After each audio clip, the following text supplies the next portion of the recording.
Hi folks, I'm in Scotland, bikepacking. A couple of differences. I'll go into more detail when I get to where I'm going. I've got about another I've got about another 12 miles to go. I'll fill you in on the backpacking stuff in a few minutes once I've actually got back to where I'm staying, and then I'll go into more detail with you.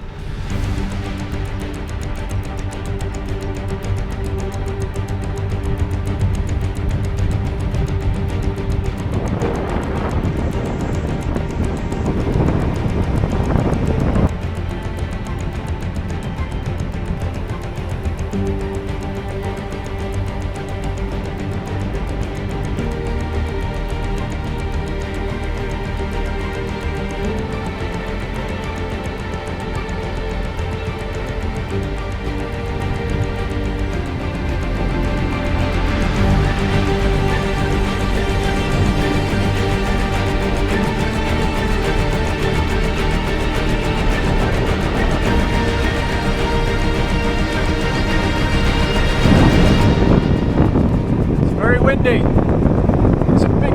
I've had a headwind all the way so far. It's just and a little bit of lumps here and there as well.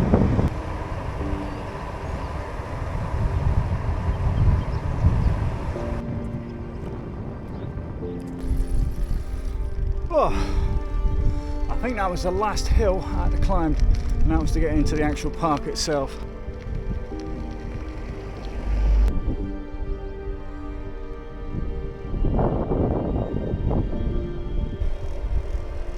Of course, this park is a dark skies park, which I've not been in before.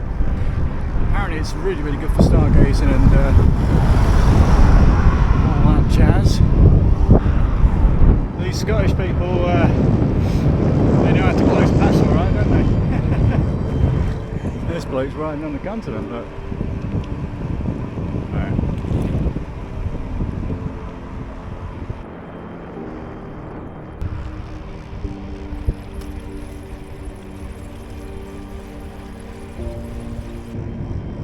Absolutely glorious day though. The sun's come out for sunset, which is going to be awesome. Perk my spirits up.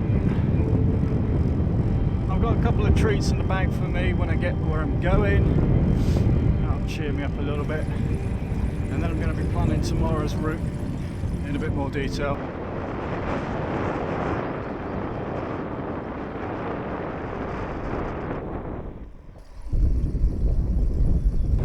It's about another half a mile, then we should be able to see Loch Doon and the ruins, of course.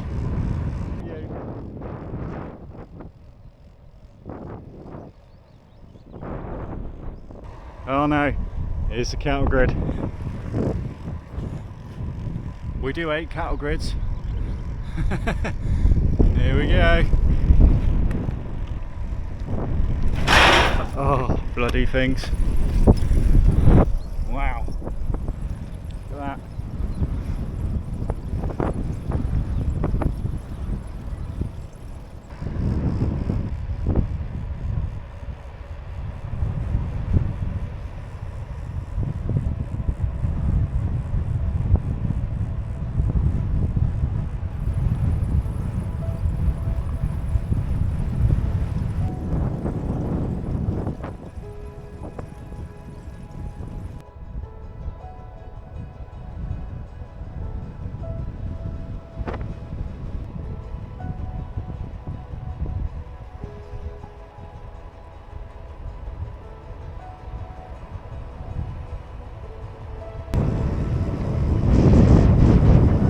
Makes it all worthwhile.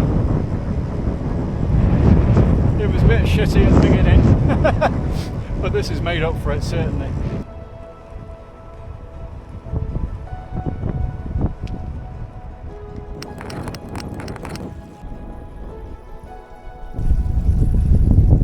A week ago, the UCI Gravel Championship was here. All the normal YouTubers were there. I think Lawrence Carpenter was there. I think Juliet was there as well. So we do have 10 miles left to go, look. 9.9 miles. Oh bugger. means about a 9 o'clock finish, as long as there isn't any little bumps in the way. Oh.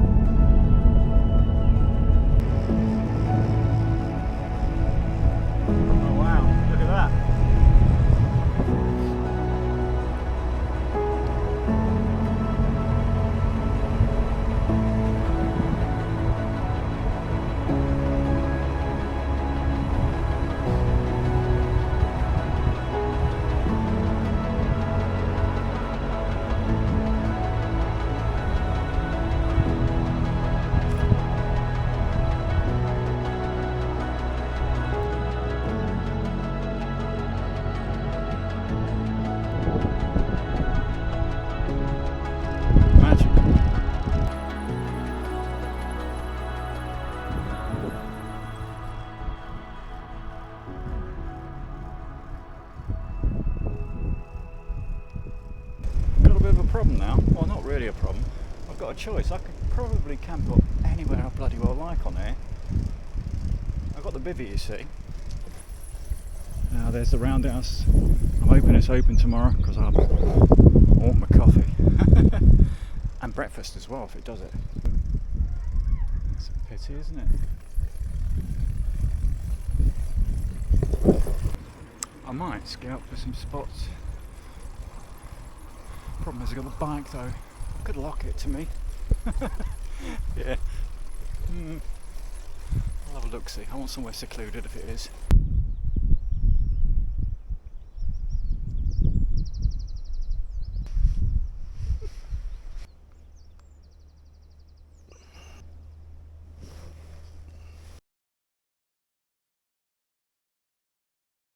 I had my first night at Loch Doon. I think it's Doon. In Ayrshire in Scotland. I've only just woken up and yeah, my first night under a bivvy, which it was interesting.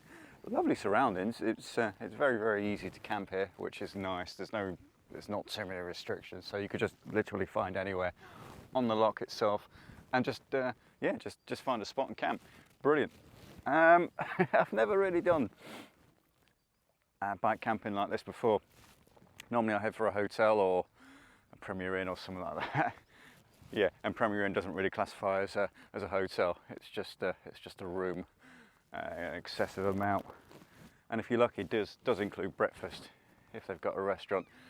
I just want to quickly show you. I'm still pretty darn tired, and yeah, I slept like a log last night.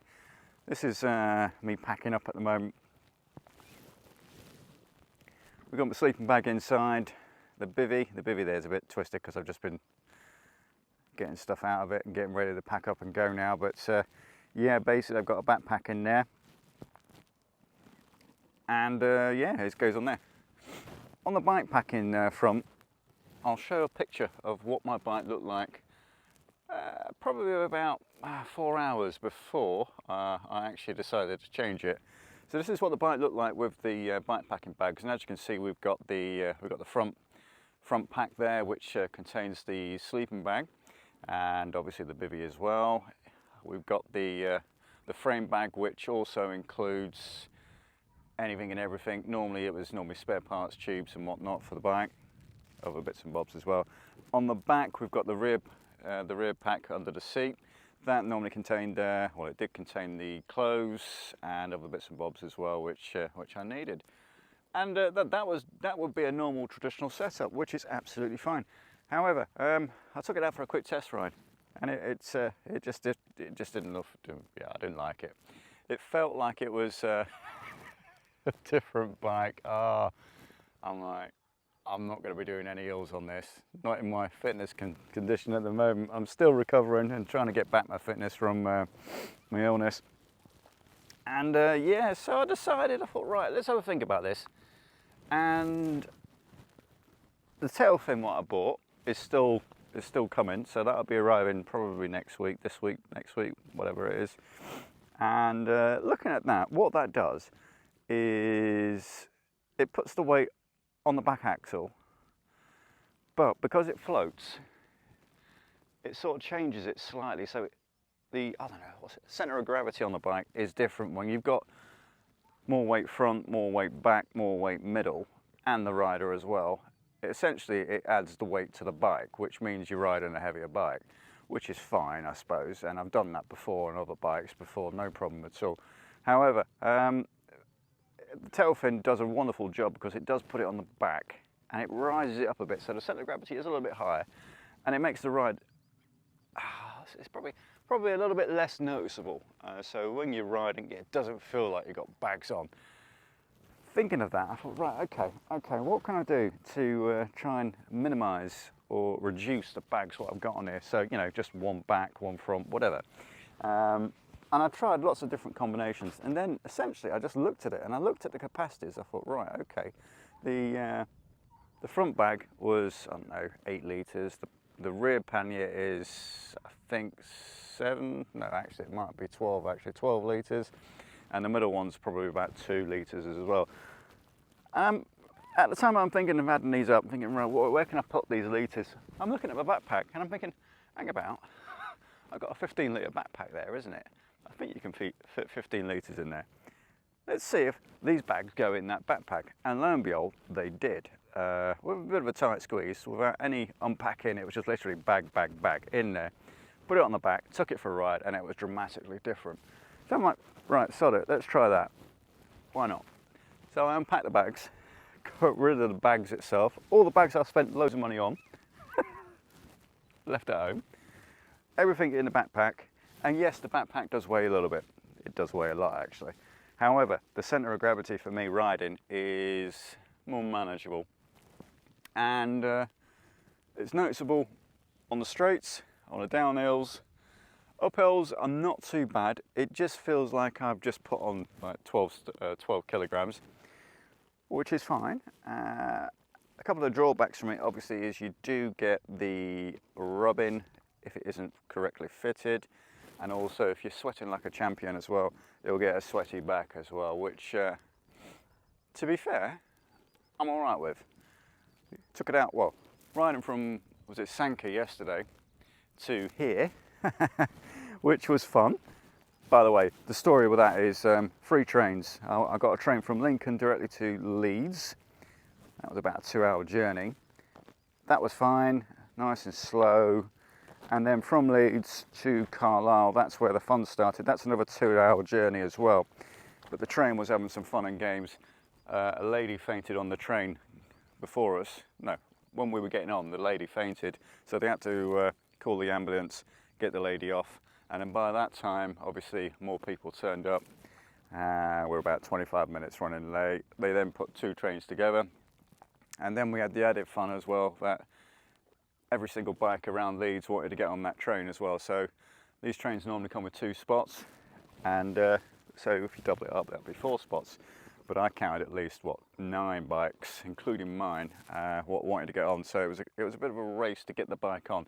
Knowing that I'm going to the end of the line on that, you know, obviously the termination point, which is Carlisle, I thought, right, I better get on quick and get on first so I can get my bike up on the rack and not have to worry about it. It ain't worse than bikes on trains scratching your bike. Does you ready? And then from there, at Carlisle, it was a case of trying to find a train with ScotRail to Sanka. And I think it's pronounced Sanka because I spoke to a lovely Scottish lady from ScotRail who told me exactly which train I wanted to be on and how to pronounce Sanka as well, which is Sanka. I think she said it lots of times. I don't know if she was calling me something else, but it sounded like Sanka anyway. Yeah, ScotRail win-win. I'm liking them so far, really good. Much better than the Northern Rail. Wonderful, wonderful, grumpy people that they are, but we got there. So from Sanka, I then obviously decided to ride literally all the way here. I think it was about 30 miles, give or take. I think commute put me down for about 2,500 feet of climbing. I think the ride I posted, it didn't actually get that far. It was only about 2,000 and a bit. But yeah, it was absolutely fine. There were some lovely, lovely sections, but there's some shitty sections at the beginning as well. But I'm here.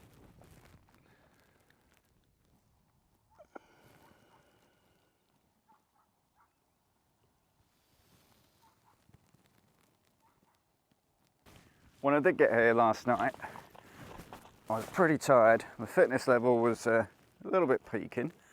Legs were fine, but my back was starting to kick me in a bit, so I'm like, you know, I've got options here.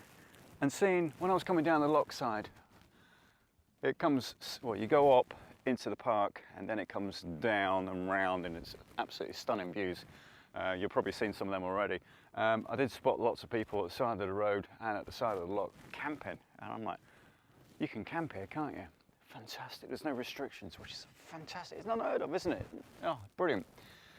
Not being too clever and not too sure, I stupidly locked the bike to the bivvy, which is ridiculous, I know, because literally I could cut that in a second. But the lock itself is just a cheap and cheerful, I can't remember where I picked it up, probably a Halford special for like £6. Completely pointless. It's a combination lock, which ironically I cannot remember the combination for, so I've got a little bit of paper in the bag as well just to remind me, and I still can't remember it. Bloody thing, and I can't even change it as well, which is a pity. But yeah, we're all good. Right, I'm gonna head back to the, I think there's the roundhouse now, which is open. I'm gonna try and grab some breakfast and probably get some more water if they've got it as well. And then I'm gonna make a break for my next part of the journey. 22 miles to go today. Had some breakfast at the roundhouse, wonderful stuff. Got talking to some Scottish people, and yeah, they were telling me a bit of history about this place, and they come every year. Absolutely fantastic stuff really, but all good. Thank you. Got to watch out, we've got sheepies about.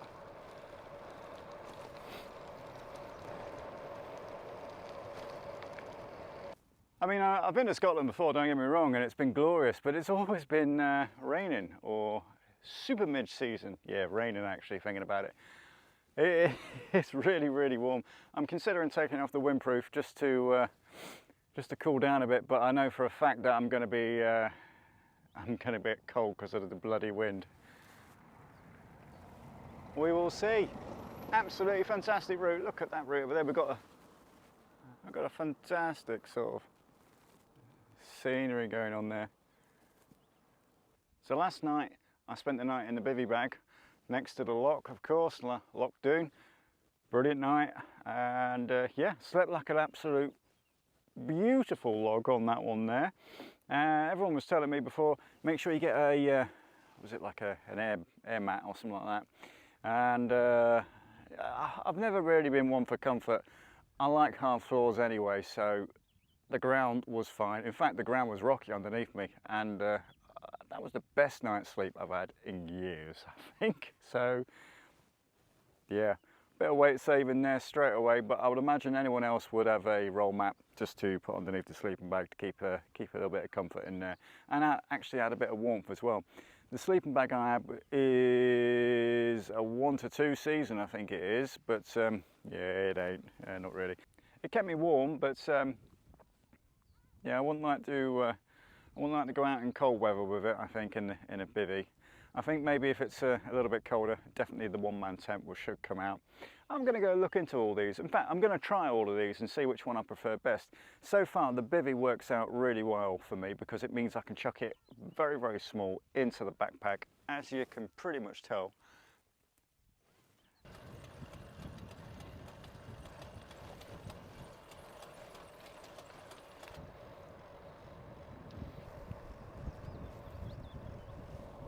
Oh, this is just perfect, isn't it?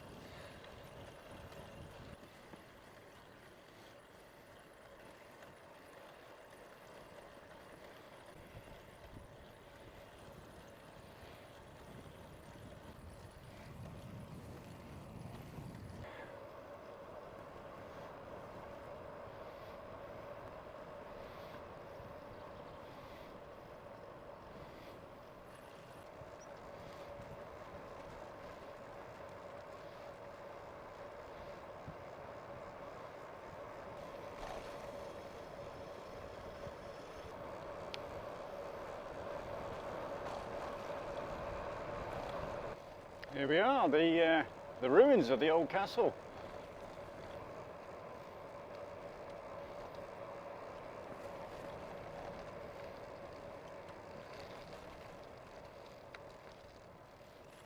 Here we are at Lochdoon Castle. Lochdoon Castle was built in the early 14th century on the larger island of the loch in 1935 to 36, when the water level was to be raised for a hydroelectricity scheme. The castle's fine ashlar masonry was dismantled and re-erected here. Oh no! Oh. Wall cores and later buildings were left on the partly submerged island. Despite the modest size and simple polygonal plane of the 14th century castle, its standard of masonry equals that of the largest and most elaborate of its contemporaries. Little was known of the history apart from a successful defence against the English siege in 1335. Well, there you go. It looks bigger on Google Earth though. When you zoom in, it's like, oh, there it is. Oh, that'd be great to stop at. It's teeny tiny. It's a little castle. But no, a bit of history.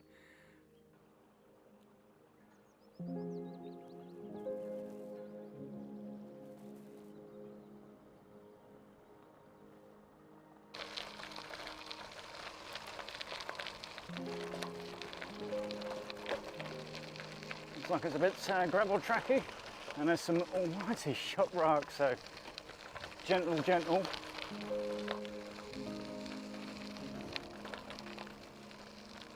Yeah, it just turned into a gravel track, which, lucky I'm on a gravel bike, but some of these rocks are extremely big and super sharp as well, so I'm just taking it easy, only because I'm miles away from anywhere, and it's going to be a hefty walk if I have to push it for any other mechanicals, like any of the tubes don't work or anything else.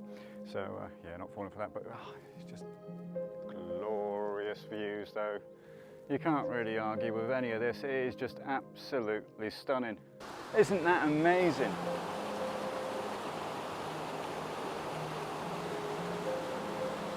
Wonderful stuff. I really do love it. I think it's absolutely picturesque. Brilliant, absolutely wonderful stuff. Yeah, the bike's holding up all right so far. The 40mm tyres, they're doing okay. As an all-rounder, I think they're fine. They seem to be doing this sort of gravel chip-ins with, well, this is better than it was back up there, but yeah, it seems to do it okay. Just take your time. I think 45s would have been ideal for that sort, but I don't want to be sacrificing sort of average speed on this one with the weight as well. It's a bit of a balancing act really when it comes to the tyres, but yeah, I mean the 40s seem to be, touch wood, doing seem to be doing okay already, but right, we're going to push up. I think we've got a left-hand turn. I think either this is the end of the lock or I'm not sure actually. I better have a look at the map and find out where I am.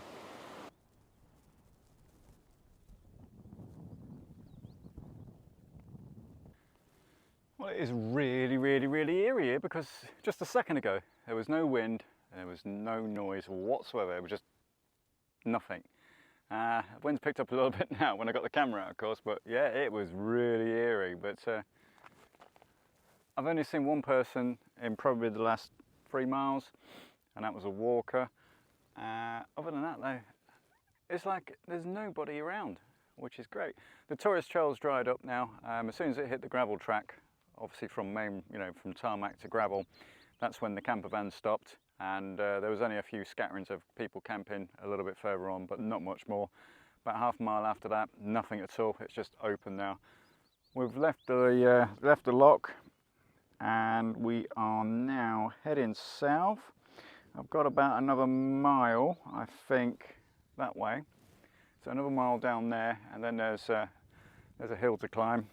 I'm not sure how bad it is, but I'm going to presume it's not that little mound there. It's probably going to be around it, so it's probably going to be in between, I think. So maybe going that way. I don't know. The hill's a hill, so we'll see. Right, let's push on.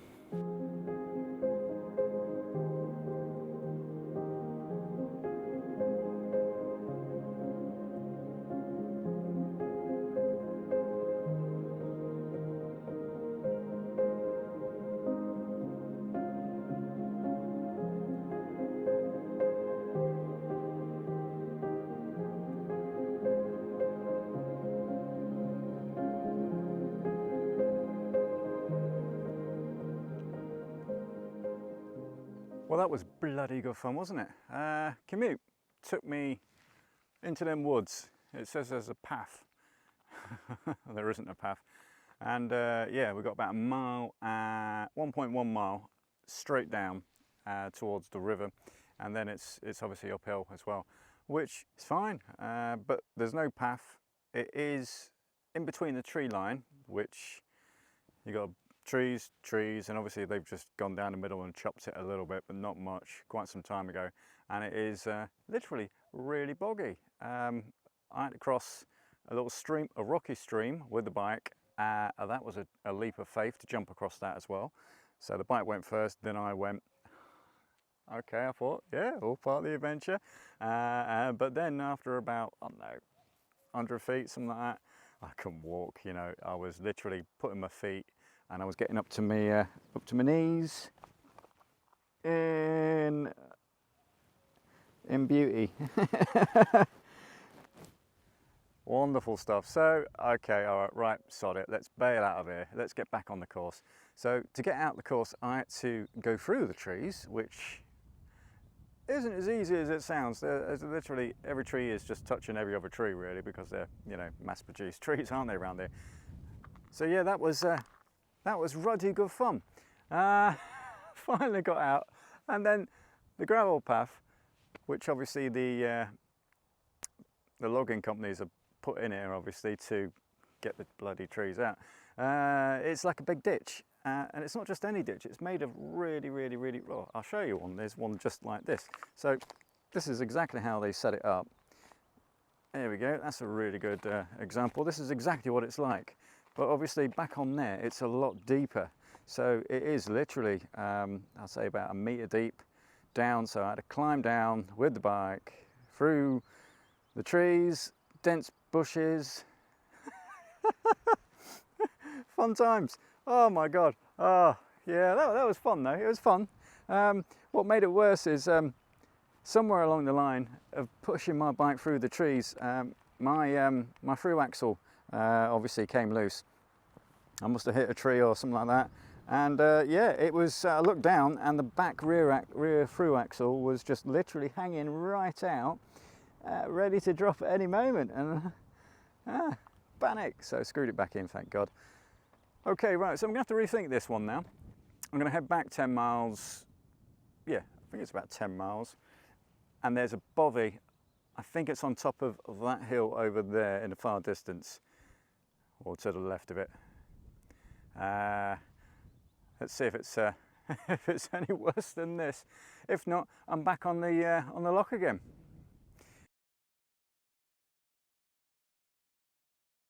Didn't make last night's bovey because obviously that one way, well, blocked way, meaning I had to double back. So I come back on the lock again, but at a different point at the far end, and yeah, and took my chances. And took my chances, I did indeed, because last night was insect season. I think the little midge, whatever it is, ruddy thing, they're like, once they painted you as a target, there's no stopping. They are everywhere. Horrible things. Anyway, right, we're going to, today's plan is I've got to get back home. Now, to get back home, it's 3 trains. It's also a bank holiday as well, which means it's double trouble. So, yeah, I'm going to head north. There's a train station, I think about 17 miles north of where I'm at the moment. I think it's 17 miles anyway. There's a train every 2 hours. There's one at 8:30, there's one at 10 past 10, 10:30, 12:30, you get the idea. Now the problem is obviously it's an hour journey and a bit to Carlisle, and then from Carlisle, I think it's on the hour, there's a train to Leeds, and then from Leeds I can get back home to Lincoln. I don't know how far we're going to get, but we're going to go and give it a bash anyway. Right, let's plod on, let's see what we can do.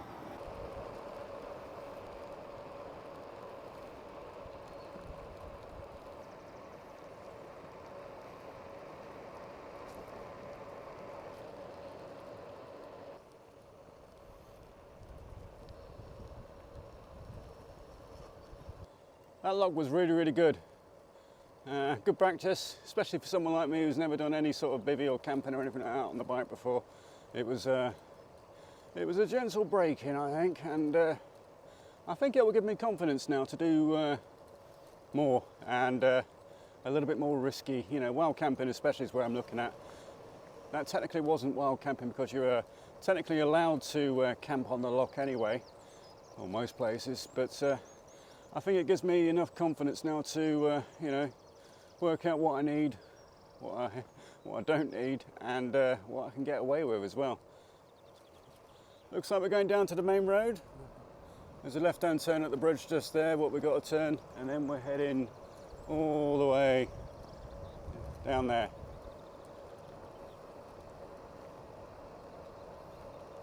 Glorious morning though, absolutely beautiful. I've only seen about 2 or 3 people since I've left, and now it's busy again. You get used to the silence, there's just no noise, which is awesomely good. Which is brilliant, really. Okay, right, let's work out where we're going now.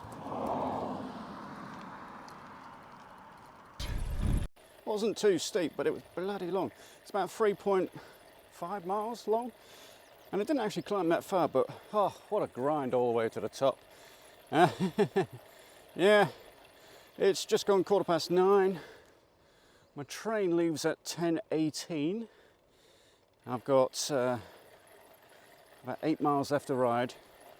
I'm not too sure if we've got any more hills like that, because if they do, that just drops my average speed down to like 5 miles an hour or less when climbing. Oh well.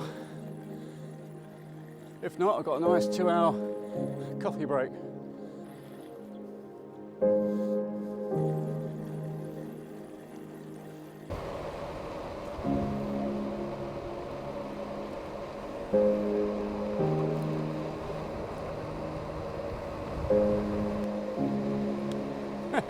Bug strike.